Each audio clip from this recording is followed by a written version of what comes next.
Good morning all of you, class 7. How are you all? I hope you all are well. Today we will start our next topic, chapter 2, formulas and functions in Excel. Okay, Excel में formula and functions. Let's start the chapter. First of all, I'll read the theory. The children are standing for the morning assembly in school. Count the number of row and column of children. First point है numbers of row and second point number of column. हमें क्या करना, count करना है. बच्चे क्या है, morning में स्कूल के असेंबली में खड़े हैं. बच्चों की रो और कॉलम के नंबर्स को काउंट करना है. फर्स्ट पहले तो कितनी नंबर्स, रो का कितना नंबर है, रो. अब देखिए मैं आपको शो करती हूँ. यस, हाँ, फर्स्ट ऑफ ऑल आप ये समझिए 1 2 3 4 5. ओके, ये आगे की देखिए 1 की ये आ रही है लाइन, ठीक है. सेकंड की ये वाली रो आ रही है, थर्ड ये वाली रो है, फोर्थ ये रो है और फिफ्थ की लास्ट है, ठीक है. तो ये क्या है, रो है, इनको बोलते हैं रो. 1 2 3 4 5 रो हैं, ठीक है. नेक्स्ट देख लेंगे हम लोग A B C D A, ठीक है. ये ए बी सी डी है, तो ए बी सी डी का ये इसकी रो, ये इसकी जा रही है, ये इसकी लाइन जा रही है, ये इसकी लाइन जा रही है, ये इसकी लाइन. तो आप ये समझिए मतलब कि कितनी हो गई, 5 ही कॉलम्स हैं, 5 रो हैं, 5 सी कॉलम है. समझ में आ गया इसका answer. Now ahead, now write the cell address of the following childrens. तो अब क्या करना है, थर्ड पॉइंट है हमारा. थर्ड पॉइंट में ये बोल रहा है सेकंड बॉय वेयरिंग ए ब्लू शर्ट. जो सेकंड बॉय है मतलब सेकंड बॉय मतलब ये बोल रहा है सेकंड, ये जो बॉय है, ये सेकंड वाला जो बॉय है, इसने क्या किया हुआ है, ब्लू शर्ट पहना हुआ है. ब्लू शर्ट, ये पता है, ये सेकंड बॉय ब्लू शर्ट पहन रखा है, ठीक है. इस वाले बॉय ने ब्लू शर्ट पहन रखा है. तो इसकी बात कर रहा है. तो हमारा इसने बोला है कि सेल का एड्रेस क्या होगा. तो एड्रेस को मैं बताऊंगी. इसका एड्रेस होगा B2. इसका एड्रेस, इसका आंसर होगा B2. ओके, B2 होगा इसका आंसर. नेक्स्ट देख लेंगे हम point fourth. Fifth girl wearing a yellow shirt. अब ये फिफ्थ बोल रहा है, फिफ्थ कहाँ है, यहाँ फिफ्थ, ये fifth girl wearing yellow shirt. मतलब क्या आंसर ये हो गया, येलो शर्ट पहन रखा है गर्ल ने. तो इसका सेल का आंसर होगा ई. सेल का आंसर होगा E5. इस वाले 4 पॉइंट का आंसर होगा E5. ओके, नेक्स्ट पॉइंट देख लीजिए. नेक्स्ट पॉइंट है फोर्थ गर्ल वियरिंग ए पर्पल शर्ट. फोर्थ, अब ये फोर्थ ये रहा. अब वियरिंग, अब पर्पल कहाँ पर, ये रहा पर्पल, वियरिंग है. तो इसका एड्रेस होगा D4. इसका होगा D4 क्योंकि वो D रो में, D कॉलम में खड़ी है, ठीक है. तो रो कौन सी है, फोर्थ रो है, तो इसका एड्रेस ये होगा. नेक्स्ट पॉइंट देख लीजिए 6. वेट, यस, नेक्स्ट पॉइंट हम देख लेंगे. Fifth boy wearing N orange shirt. Fifth ये रहा. अब वियरिंग ऑरेंज शर्ट, ये इसका. तो और इसका कॉलम क्या है, C, और इसका रो क्या है, फिफ्थ. तो इसका आंसर होगा C, फिफ्थ. समझ में आया आपको. अब ये कैसे हुआ, अब ये मैं आपको आगे अंडरस्टैंड करूँगी, ठीक है. You have learn how to create spreadsheet in MS Excel and do simple calculations in it. तो मतलब आपने क्या, आपने लर्न किया है कि MS Excel में स्प्रेडशीट कैसे बनाते हैं और इसमें सिंपल कैलकुलेशन कैसे करते हैं, ठीक है.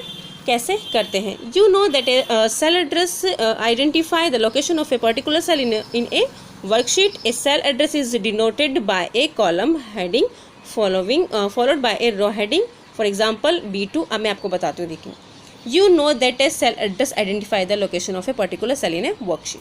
आप जानते हैं कि एक सेल एड्रेस एक वर्कशीट में किसी स्पेशल सेल की लोकेशन को पहचानता है. समझ में. जैसे मैंने आपको जो सेकंड पॉइंट हमारा ये था, अब इस बात से समझिए. जो थर्ड पॉइंट देख लीजिए.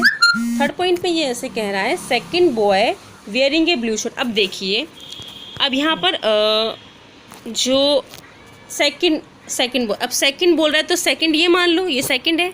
अब ब्लू शर्ट इसमें से किसने पहने, B कॉलम ने तो पहन रखी ब्लू शर्ट. तो इसका एड्रेस हमेशा पहले कॉलम का एड्रेस आता है. मतलब ABCD में जैसे B है तो B का एड्रेस आएगा और फिर रो का एड्रेस आएगा, ठीक है. आपने अंडरस्टैंड किया. तब मैं आगे आपको समझाती थी हूँ. सेम एक सेल एड्रेस को कॉलम हेडिंग के बाद रो हेडिंग के थ्रू डिनोटेड किया जाता है. पहले हमें कॉलम उसकी उसका जो कॉलम का हेडिंग है वो, जैसे कि कॉलम हेडिंग इसमें था फिफ्थ इसने वियरिंग ब्लू शर्ट करा था, तो ब्लू में इसमें बी में सेकंड नंबर के ब्लू ने पहन रखा है, सेकंड वाले बॉय ने ब्लू पहन रखा है, तो इसका क्या आ जाएगा हेडिंग ब्लू, नहीं सॉरी इसका हेडिंग आ जाएगा कॉलम हेडिंग आ जाएगी ब्लू बी उसके बाद आ जाएगा रो 2, तो इसका आंसर आ जाएगा B2। आगे अंडरस्टैंड हो गया, तो समझ में आ गया। तो फॉर एग्जांपल हम समझ रहे थे, फॉर एग्जांपल B2, ठीक है। The cell address of the first and the last cell is MX Excel 2007 and RA1 and XFD 10,000 4805 1,48,576 representative, ठीक है। तो जो MX Excel 2007 में जो फर्स्ट और लास्ट सेल एड्रेस है वो A1 और A1 तो इसका फर्स्ट है, ओके। सेल का एड्रेस, जो फर्स्ट सेल होती है उसका एड्रेस क्या A1 है, और जो लास्ट जो सेल होती है वो हो जाएगी XFD, मतलब कॉलम वाली 1,48,576 हो जाएगा, ओके। तो इसका लास्ट सेल एड्रेस कौन सा हो जाएगा, इतनी। अब देखिए इसमें कितनी सारी सेल्स हो सकती हैं, समझ में आ गई। अब हम नेक्स्ट पॉइंट पढ़ेंगे। नेक्स्ट पॉइंट है हमारा सेल एड्रेस एंड रेंज। अब यहाँ पे सेल एड्रेस एंड रेंज क्या होता है, सेल एड्रेस एंड रेंज, अब इसी चीज़ को मैं आपको अंडरस्टैंड करूँगी, ओके। यस, पहले हम पढ़ लेते हैं। ए selected rectangular block consisting of 2 or more cells in it is called a cell range or a range, okay। ये कह रहा है एक सिलेक्टेड रेक्टेंगुलर ब्लॉक जिसमें 2 और मोर सेल्स होती है उसे सेल रेंज या फिर रेंज कहते हैं, रेंज या सेल रेंज कहते हैं, ठीक है। जस्ट लाइक अ फिगर में हम समझेंगे। फर्स्ट में पढ़ लेती हूँ। A range is represented by the cell address of the first cell and it diagonally opposite cells. For example, a range from cell A1 to B4 will consist of cell A1 to A4 and B1 to B4, ठीक है। अब देखिए ये क्या है, A क्या है, column है, ठीक है। तो इसका एड्रेस क्या हो जाएगा, फर्स्ट ऑफ ऑल इसका फर्स्ट का आ जाएगा A1 हो जाएगा, A2 हो जाएगा, A3 A4 तक हो जाएगा। इसका हो जाएगा B1 B2, B वाले कॉलम का B3 B4 B5।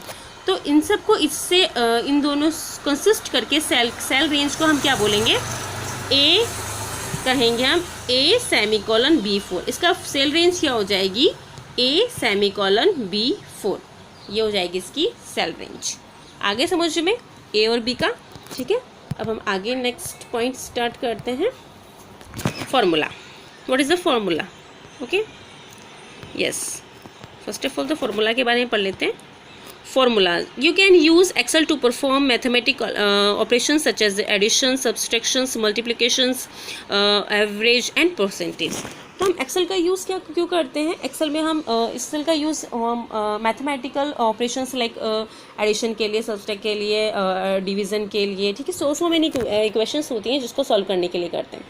For this you need to use equations called formula. तो हम जिन भी इक्वेशंस का यूज़ करते हैं उनको क्या कहते हैं, फार्मूला कहते हैं। A formula is start with an equal sign, equal to के साइन, जो कि साइन आपको शो हो रहा है। फार्मूला हमेशा इस वाले साइन से यूज़ होता है, ठीक है। And can contains numbers, cell address, cell range and operations. और ये क्या और ये इसमें क्या क्या होता है, ये जो फार्मूला होता है इक्वल टू के साइन से होता है, स्टार्ट होता है, और इसमें numbers, cell address, cell range और ऑपरेशन हो सकते हैं, ठीक है। Look at the figure 2.2। If you want to add the 3 numbers you can do it 2 ways। देखिए आप अब फिगर देखिए 2.2 में हमें एडिशन करना है सही। ये ए जो कॉलम है ये इसकी रो है 1 2 3। हमें क्या करना है, हमें इसका एडिशन करना है, एडिशन हमें करना है, ठीक है। तो एडिशन के लिए ये काफ़ी अच्छा सॉल्यूशन देगा, मैं आपको बता देती हूँ इसका सॉल्यूशन कैसे ये बताएगा। यस, तो फर्स्ट ऑफ ऑल ये कह रहा है click in the cell for a and type. हमें क्या करना है, सेल ए को सिलेक्ट करना है, ठीक है, और उधर हमें सारी नंबर्स लिखनी एडिशन में, ठीक है, और एंटर कर देना है तो हमारे नंबर आ जाएगा। ये तो फर्स्ट मेथड हो गया। सेकंड मेथड हम देखेंगे, click in cell A4 and type A1 A2 A3 and press enter. हमें क्या लिखना है, हमें लिखना हो तो लिख दीजिए, नहीं तो हम सिलेक्शन मोड पे भी जाके सिलेक्ट कर सकते हैं। हम A1 को सिलेक्ट करेंगे, A2 को सिलेक्ट करेंगे, A3 को, तो वो ऑटोमेटिकली जनरेट होकर ये नीचे आ जाएगा और इसे एंटर करेंगे तो हमें आंसर प्रोवाइड हो जाएगा, ठीक है। तो ये सेम हो गया। Excel will provide the same result in both case, but what happen when we change the value in any the cells. Excel क्या करता है, दोनों कंडीशन में सेम रिजल्ट शो करता है, बट अगर कभी हमने वैल्यू चेंज कर दी सेल में तो क्या हो, तो भी हमें कोई फ़र्क नहीं पड़ेगा। In the first case we value are use you will have to change them in the formula too, but the second case where cell address are used, Excel will update the change value in the formula. You do not have to the anything which of the first method में तो आप जो value उसमें डालेंगे वो accept आप खुद ही लिख देंगे उसे, जैसे कि हमने इसमें खुद ने लिखी थी 4 सेल में जो वैल्यू लिखी थी, जो भी हम करेंगे। सेकंड मेथड में ये एक्सेल ऑटोमेटिक उसे जनरेट कर लेता है, ठीक है। नेक्स्ट देख लेंगे हम सेल रेफरेंसेस इन फार्मूला।